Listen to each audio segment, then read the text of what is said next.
الحمد لله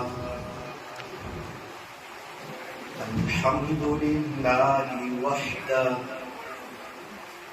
والصلاة والسلام على من لا نبي بعده أما بعد فأعوذ بالله من الشيطان الرجيم بسم الله الرحمن الرحيم يا أيها الذين آمنوا اتقوا الله حق تقاته ولا تموتن إلا وأنتم مسلمون صدق الله مولانا العظيم وقال النبي صلى الله عليه وسلم أربع من سنن المرسلين الحياء والتعطر والسواك والنكاح أو كما قال عليه الصلاة والسلام. بزرگان محترم اور عزیز نوجوانوں، تین موقع ماں باپ کے لیے بڑے خوشی کے ہوتے ہیں. تین وقت ایسے ہوتے ہیں جس میں ماں باپ کو بڑی خوشی ہوتی ہے. نمبر 1، جب بچے کی پیدائش ہوتی ہے، ابو نماز پڑھ رہے ہیں، مسجد میں ہیں، دعا کر رہے ہیں، رو رہے ہیں، اللہ میرے یہاں نیک صالح اولاد دیجیے. اور تھوڑی دیر کے بعد خبر آتی ہے کہ آپ کے یہاں بیٹا ہوا ہے.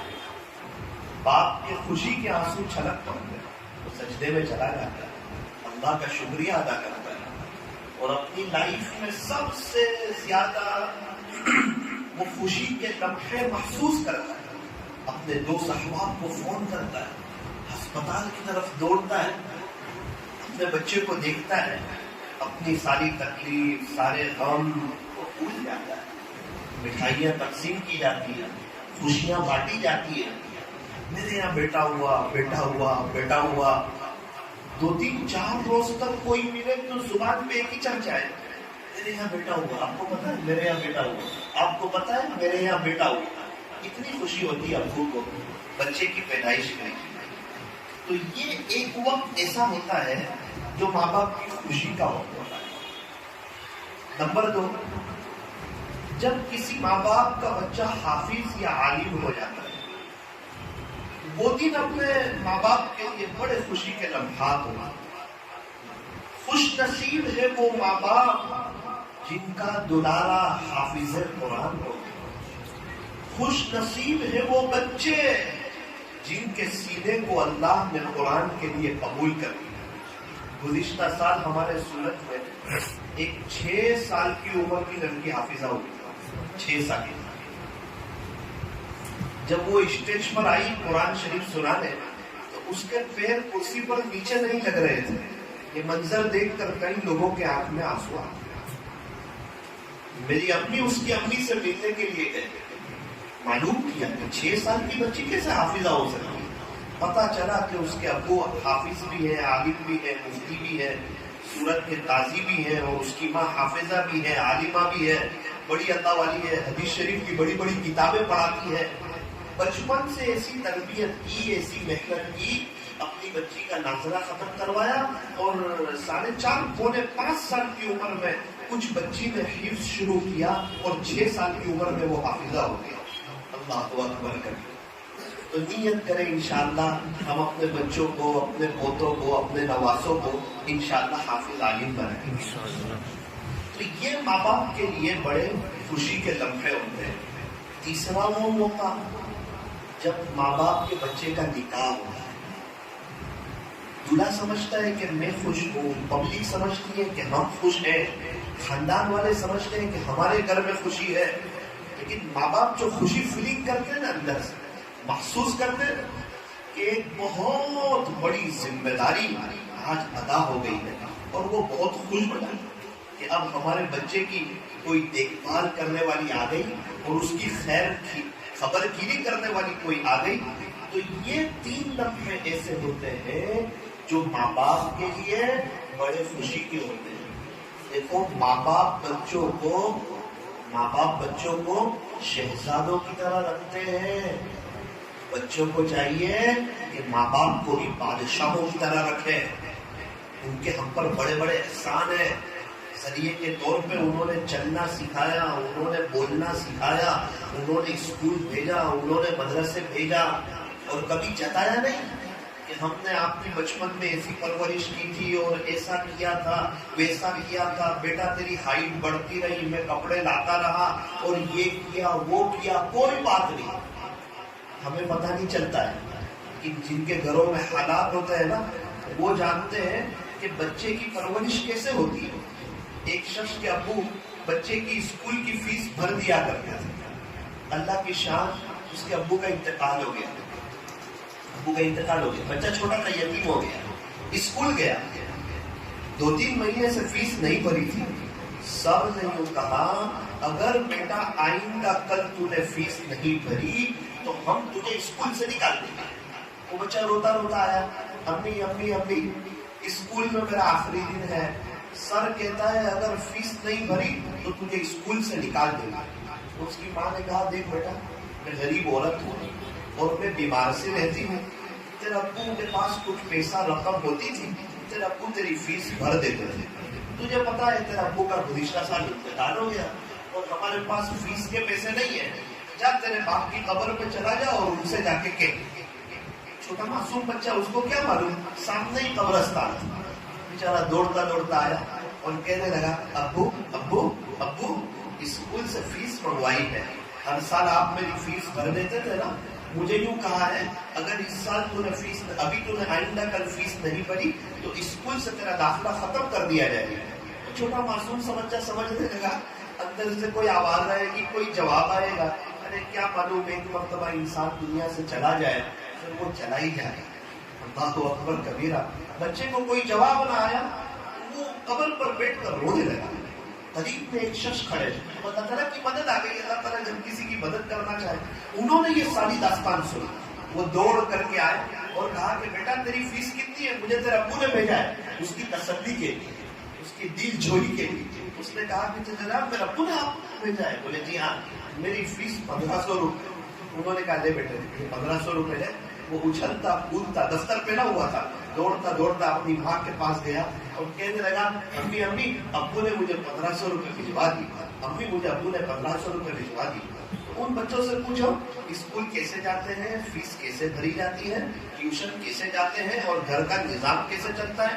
شکر ادا کرو، اللہ تعالیٰ نے اچھے ماحول میں رکھا ہے، یہ نہیں کہ اللہ نے تکلیف نہیں دی ہے، اچھے میں اچھا کھلا رہے ہیں، اچھے میں اچھا پلا رہے ہیں، اللہ تعالیٰ کا احسان ہے، اللہ تعالیٰ کا کرم ہے۔ ہمیں چاہیے ہم اپنے ماں باپ کی قدر کریں، جیسا ہم اپنے ماں باپ کے ساتھ رکھیں گے ویسا ہماری اولاد ہمارے ساتھ سلوک کرے گی۔ ایک شخص کے ابو کا انتقال ہو گیا، وہ یوں کہنے لگے اگر تمہارے ابو تم کو بلائے نا تو فوراً حاضر ہو جاؤ، میرے کان میرے والد کی آواز میں میرا نام سننے کے لیے ترس چکے۔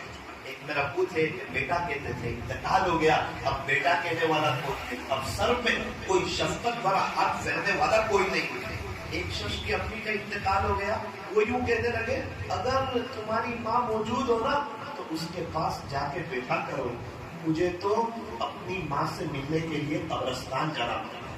تو یہ ماں باپ وہ ہستی ہے، ان کا خلا دنیا میں کوئی پور نہیں کر سکتا۔ سب سے پہلی نیت آج کی مجلس میں ہم یہ کریں کہ انشاءاللہ ہم اپنے ماں باپ کی قدر کریں۔ میاں بیوی کیسے زندگی گزارے؟ ایک تو نقطے کی بات عرض کروں کہ میاں بیوی میں آپس میں محبتیں کیسے ہوتی ہیں، کیا وہ چیز ہے جس سے محبتیں پنپتی ہیں۔ جب میاں بیوی میں محبت ہوگی اور میاں بیوی نیک ہوں گے تو ان کی اولاد نیک ہوگی۔ اگر میاں بیوی لڑتے رہیں گے، جھگڑتے رہیں گے، بچہ یہی دیکھے گا تو پھر بچے کی پرورش بھی ویسی ہوگی۔ اسی لیے میاں بیوی شوہر کو چاہیے کہ بیوی سب کو چھوڑ کے آتی ہے، شوہر کو چاہیے کہ غصہ کرنا چھوڑ دے۔ بیوی سب کو چھوڑ کے آتی ہے، گھر والوں کو، رشتہ دار کو، اپنے فیملی والوں کو، اپنے ماں باپ کو، اپنے بھائیوں کو، اپنی بچپن کی یادوں کو. کوئی ہمیں کہے کل سے 4 مہینے چلے جاؤ، ہم جائیں، اور وہ پوری زندگی کے لیے آ جائے. اور اس کے ماں باپ کہتے ہیں کہ دیکھ بیٹی ابھی اس گھر سے تیرا جنازہ نکلنا چاہیے، اب وہی اصل تیرا گھر ہے. تو وہ سب کو چھوڑ کے آتی ہے. شوہر کو چاہیے کہ غصہ کرنا چھوڑ دے. اور لوگ کہتے بھی ہیں مولانا ہم کبھی بھی غصہ نہیں کرتے، لیکن ایسے کبھی غصہ نہیں کرتے، لیکن جب آ جاتا ہے نا تب غصہ آ جاتا ہے. وہ بھائی ویسے تو کوئی بھی غصہ نہیں کرتا، میں ابھی بیٹھے بیٹھے کیوں غصہ کروں گا؟ وہ تو غصہ جب آتا ہے نا تبھی آتا ہے، اسی وقت اس کو کنٹرول کرنا ہے. کیا ہوگا؟ تم اگر کسی کو معاف کرو گے اللہ قیامت کے دن ہمیں معاف کرے گا. اگر چاہتے ہو اللہ موت کے وقت رحم کا معاملہ کرے، اللہ کے بندوں کو، اللہ کی بندیوں پر رحم کرنا شروع کر دو، خدا موت کے وقت رحم کرے. اگر دنیا میں بھولے بن کے زندگی گزارو گے، دنیا والے تو کہتے ہیں کہ چالاک بن کے گزارو ورنہ لوگ تم کو کھا جائیں گے. تھوڑا بہت ہم کو بنا جائے تو کوئی بات نہیں، لیکن بھولے بننا. اکثر بھولے لوگ رمضان میں جاتے ہیں، جو رمضان میں جاتے ہیں نا ان کے گھر والوں کو پوچھنا ان کے اندر کیا بات تھی، وہ فوراً کہیں گے بھولپن تھا، بھولے تھے. اللہ نے موت کے وقت ان کے ساتھ بھولپن کا معاملہ کیا. اگر دنیا میں اللہ کے بندوں اور اللہ کی بندیوں کے ساتھ چالاکی کا معاملہ کرو گے خطرہ ہے. اگر اللہ نے موت کے وقت جو چالاکی سے پکڑ لیا تو میں اور آپ کہیں کے نہیں رہیں گے. اگر موت کے وقت اللہ خوش ہے تو موت سے بڑا خوشی کا کوئی پیغام نہیں، اور اگر موت کے وقت اللہ ناراض ہے تو موت سے زیادہ غمگین، موت سے زیادہ خطرناک، موت سے زیادہ سخت زہریلا بھی کوئی پیغام نہیں. اللہ کے نبی صلی اللہ علیہ وسلم نے ارشاد فرمایا، ایک مختصر نصیحت فرمائی. قال النبی صلی اللہ علیہ وسلم، یعنی نبی حضرت محمد الرسول اللہ صلی اللہ علیہ وسلم نے ارشاد فرمایا، لا تغضب، غصہ نہ کیا کر. ایک ہی جملہ، لا تغضب، غصہ نہ کیا کر. پہلوان کون؟ جو کسی کو پچھاڑتے ہو؟ نہ، جب اس کو غصہ آئے اور وہ اپنے غصے کو پی جائے، معاف کر دے، وہی ہے پہلوان. اصل چیز ہے غصے کو پی جانا، غصے پر کنٹرول کرنا. جو شوہر اپنے فیملی پر غصے نہیں ہوتا اس کی فیملی میں بڑی محبت ہوتی ہے. ایک تو یہ کام کرے، بیوی سب کو چھوڑ کے آتی ہے، شوہر کو چاہیے کہ غصہ کرنا چھوڑ دے. دوسرا کام یہ کرے کہ شادی ہونے کے 1 مہینے کے بعد بھی، شادی ہونے کے 1 مہینے کے بعد بھی جس طرح 1 مہینے پہلے اس کو وقت دیتے تھے، 1 مہینے کے بعد بھی اس کو وقت دے. 1 مہینہ بیوی کے بعد میں پوری زندگی دوستوں ایسا نہیں کرنا. بھائی پہلے ہم جلدی گھر آ جاتے تھے، گھر آ کر موبائل سوئچ آف کر دیتے تھے، اس کے ساتھ بیٹھتے تھے، وقت گزارتے تھے. وہ بیچاری آج کئی مستورات کی شکایت ہے. وہ کہتی ہے مولانا ہم سارے دن کے انتظار میں ہوتے ہیں، ہم اپنے ماں باپ کو چھوڑ کے آ گئے اور ہم ان کے لیے کھانا بناتے ہیں، ان کے بچوں کو سنبھالتے ہیں، غسل کراتے ہیں، اسکول بھیجتے ہیں، ٹیوشن بھیجتے ہیں، مدرسے بھیجتے ہیں، اس امید کے ساتھ کہ رات کو آئیں گے تو 2 میٹھے بول کچھ ہمارے ساتھ بھی بات کریں گے. فون پہ دوستوں کے ساتھ بڑی میٹھی اور بڑی زبردست اور بہت اچھے طریقے پر بات کرتے ہیں. وہ سن کر دل میں جلن ہوتی ہے، کاش کہ میں ان کی بیوی نہیں ہوتی، ان میں بھی ان کی کوئی دوست ہوتی کہ یہ میرے ساتھ اچھی طرح بات کریں. ایسا نہ کریں، اپنے گھر آئے موبائل کو سوئچ آف کریں، اپنی فیملی کو وقت دیں. اگر فیملی کو وقت دو گے فیملی سسٹم بہت بہتر چلے گا. یوں فرمایا کہ جب میاں بیوی ایک دوسرے کو دیکھ کر کے مسکراتے ہیں تو اللہ انہیں دیکھ کر کے مسکراتے ہیں، یعنی اللہ ان کو دیکھ کے خوش ہو جاتے ہیں. اور جب اللہ خوش ہو جائیں گے تو ہم کو خوش کر دیں گے. میاں بیوی کو چاہیے کہ جب شوہر باہر سے آئے، بیوی دروازے تک آئے تو دونوں ایک دوسرے کو دیکھ کر کے مسکرائیں. ایک بزرگ فرماتے ہیں کہ ایک میاں بیوی میرے سے بیٹھ ہوئے اور ماشاءاللہ اچھے پڑھے لکھے تھے، آپس میں کچھ بات ہو گئی، دونوں نے فیصلہ کیا کہ اب ہمیں ساتھ میں نہیں رہنا، ہماری زندگی ساتھ نہیں گزر سکتی. مجھے فون آیا، حضرت آپ کے مشورے سے نکاح کیا تھا، آپ کے مشورے سے الگ ہونا چاہتے ہیں، حضرت نے فرمایا کچھ وقت مجھے بھی دے دو، کچھ مہینے مجھے بھی دے دو، بعد میں آپ کو الگ ہونا ہو تو ہو جانا۔ حضرت ٹھیک ہے، کچھ مہینے آپ کو دیے، بتائیے ہم کیا کریں؟ حضرت نے فرمایا کہ آپ بیوی کو دیکھ کر مسکرانا، اور بیوی کو کہا تم شوہر کو دیکھ کے مسکرانا۔ حضرت اتنا ہی کرنا ہے اور کچھ نہیں؟ بولے بس اتنا ہی کر لینا ہے۔ حضرت فرماتے کچھ دن کے بعد فون آیا، حضرت ہم میں بڑی محبت ہو گئی ہے، ہماری نادانی تھی۔ حضرت نے فرمایا کہ یہ بڑی عظیم الشان سنت چھوٹ رہی ہے، یہ پیارے نبی کی بڑی سنتوں میں سے، مہان سنتوں میں سے میاں بیوی کا ایک دوسرے کو دیکھ کر کے مسکرانا۔ جب میاں بیوی ایک دوسرے کو دیکھ کر مسکراتے ہیں تو اللہ انہیں دیکھ کر کے مسکراتے ہیں۔ ہم جب باہر سے گھر میں آئے، باہر کا غصہ گھر میں لے کر نہ آئے، باہر کا ٹینشن گھر میں لے کر نہ آئے، باہر کی پریشانی گھر میں لے کر نہ آئے، دکان پہ مندی ہے وہ گھر میں لے کر نہ آئے۔ اس بیوی کی کیا غلطی ہے؟ وہ تو اللہ کی مرضی۔ باہر کا غصہ، باہر کا ٹینشن، باہر کی پریشانی باہر ہی رکھ کے آئے اور گھر میں ایک محبتوں کے ساتھ وقت گزارے۔ مولانا کیا ہمارے یہاں میاں بیوی ایک دوسرے کی قدر نہیں کرتے ہیں؟ کرتے ہیں، ہاں کرتے ہیں۔ کب کرتے ہیں؟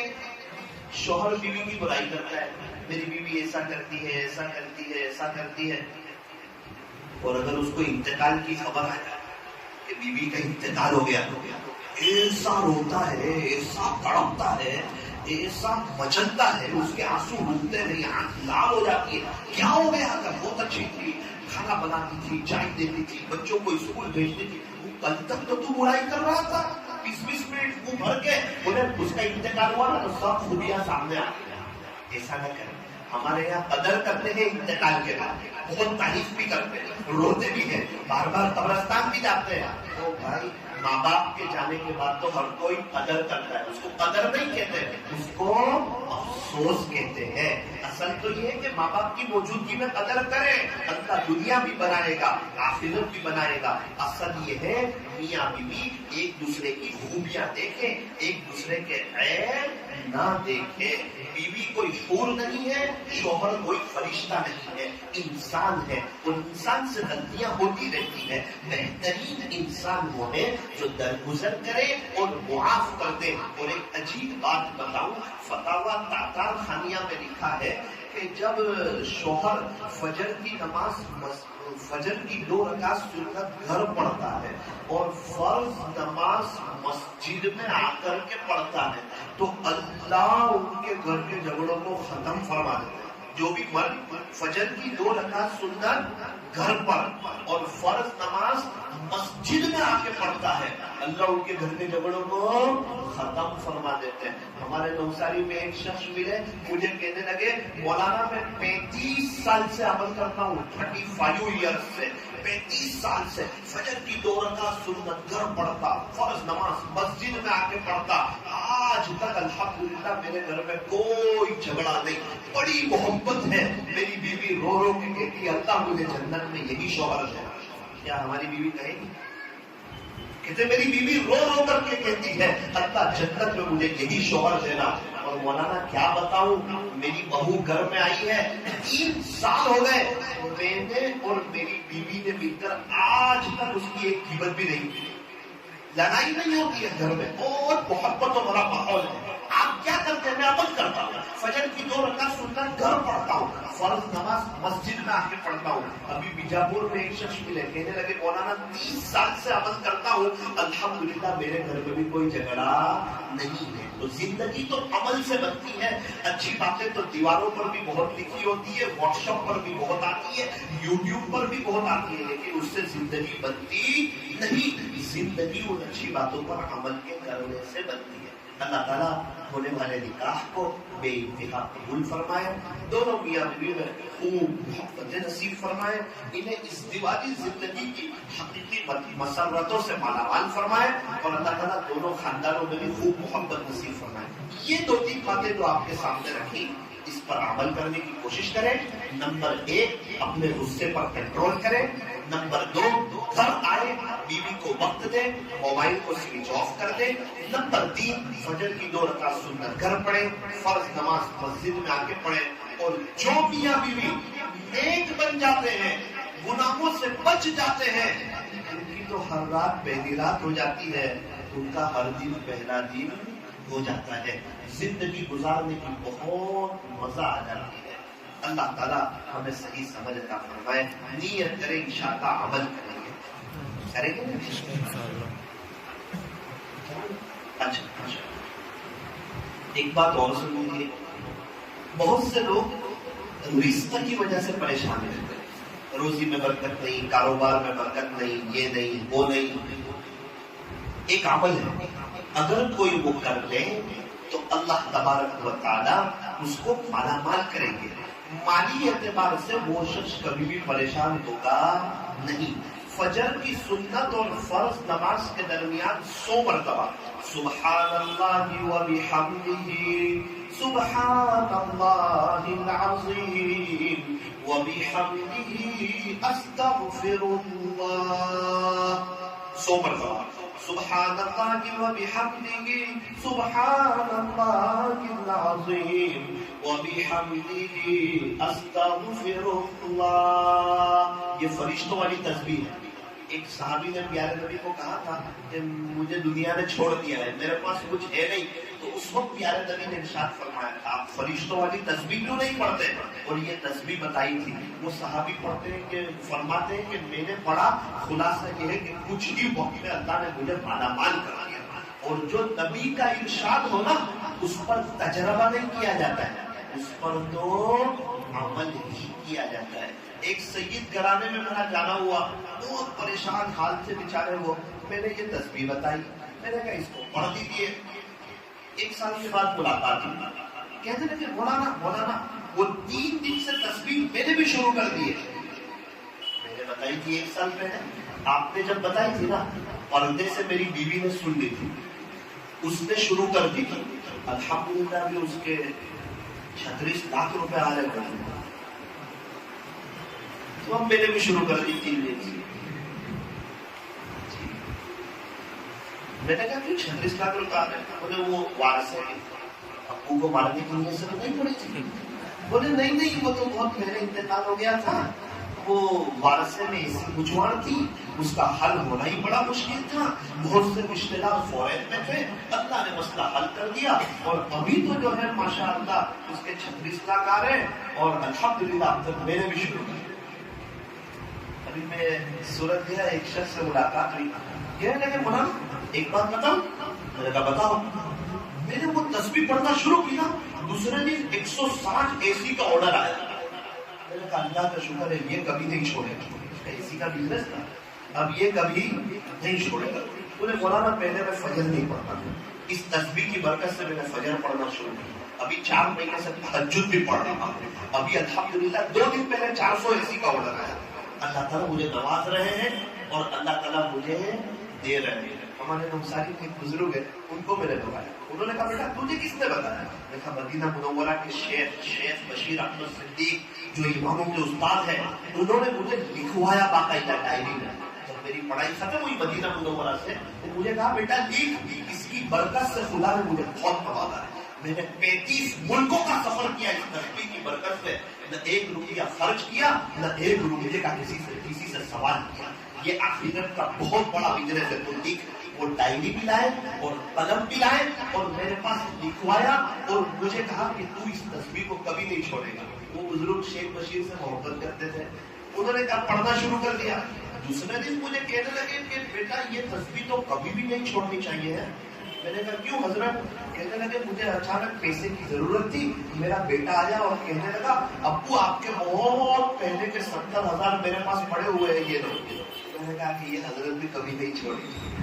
تو میں یہ عرض کر رہا ہوں کہ ہمیں تجربہ کرنے کی ضرورت نہیں ہے, ہمیں تو عمل کرنے کی ضرورت ہے. زندگی تو بنتی ہے نا وہ عمل سے بنتی ہے. عمل لازم تکمیل تمنا کے لیے, ورنہ صرف رنگین خیالات سے کیا ہوتا ہے جب دل ہی بے عمل ہو, تو جذبات سے کیا ہوتا ہے جب زمین ہی بنجر ہو, تو برسات سے کیا ہوتا ہے. خدا کے دربار میں کیا کام آئے گا؟ عمل کام آئے گا. وقت کب ہے؟ ابھی وقت ہے، سانس چل رہی ہے، توبہ کا دروازہ کھلا ہوا ہے. اللہ معاف کرنے کے لیے، اپنا ولی بنانے کے لیے، دنیا قدموں میں ڈالنے کے لیے، آخرت کو سنوارنے کے لیے ابھی اللہ سب تیار ہے. اللہ کہے میں اور آپ تیار ہو جائیں اور ہمیشہ ہمیشہ کی کامیابی حاصل کر لے. قبرستان والے توبہ کرنے کے لیے تیار ہے، لیکن اللہ ان کی ایک سننے کے لیے تیار نہیں ہے.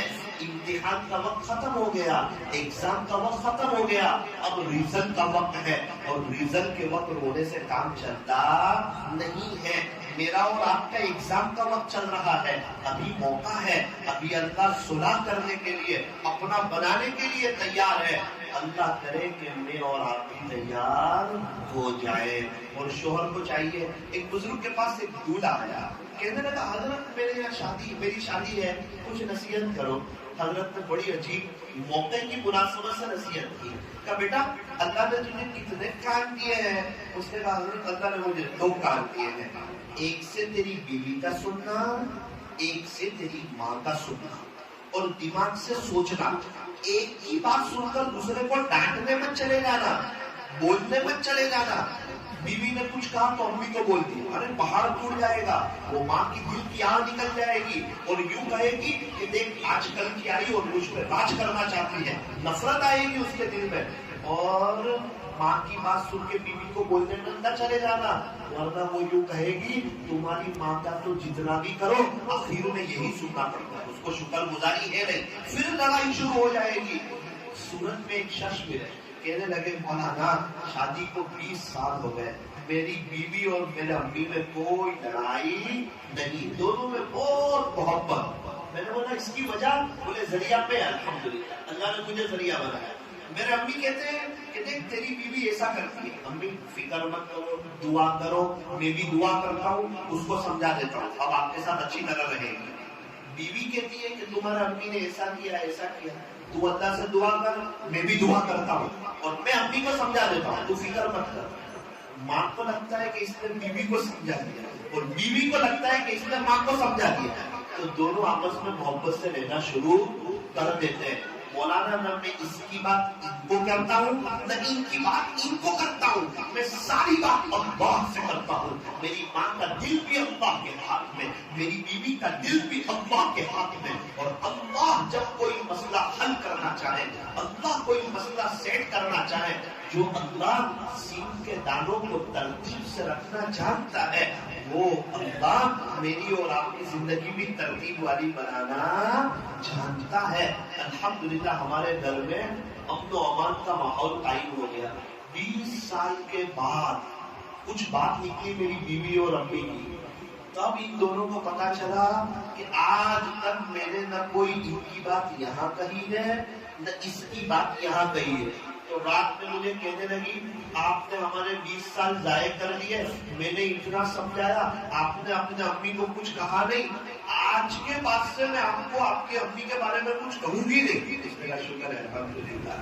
چلو اب گھر سے لڑائی جھگڑے ختم ہو گئے. تو تھوڑا سا سمجھداری کے ساتھ ماں کی بھی قدر کرنی ہے، بیوی کی بھی قدر کرنی ہے، دونوں میں بیلنس کرنا ہے. اگر ماں کی طرف جھکاؤ زیادہ رکھا اور بیوی کو تکلیف پہنچائی تو بھی اللہ ناراض. اگر بیوی کی طرف جھکاؤ زیادہ رکھا اور ماں کو تکلیف پہنچائی تو بھی اللہ ناراض. دونوں کو اپنے اپنے اعتبار سے عزت دو.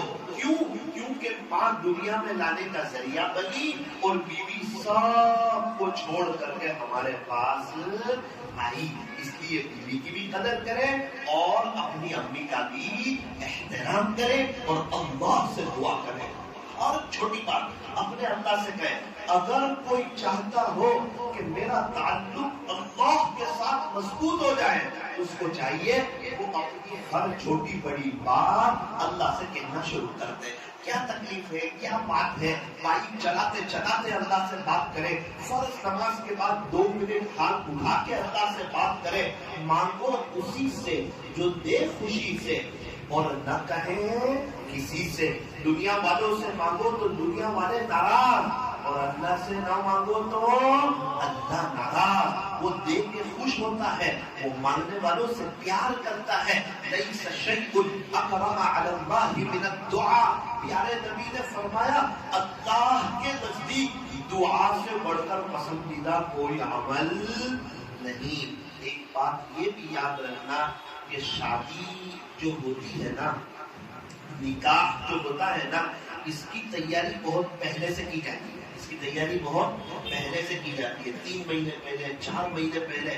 ایسا نہیں ہوتا کہ نکاح کے دن نکاح کی تیاری کی جائے، ایسا نہیں ہوتا، بلکہ پہلے سے تیاری کی جاتی ہے۔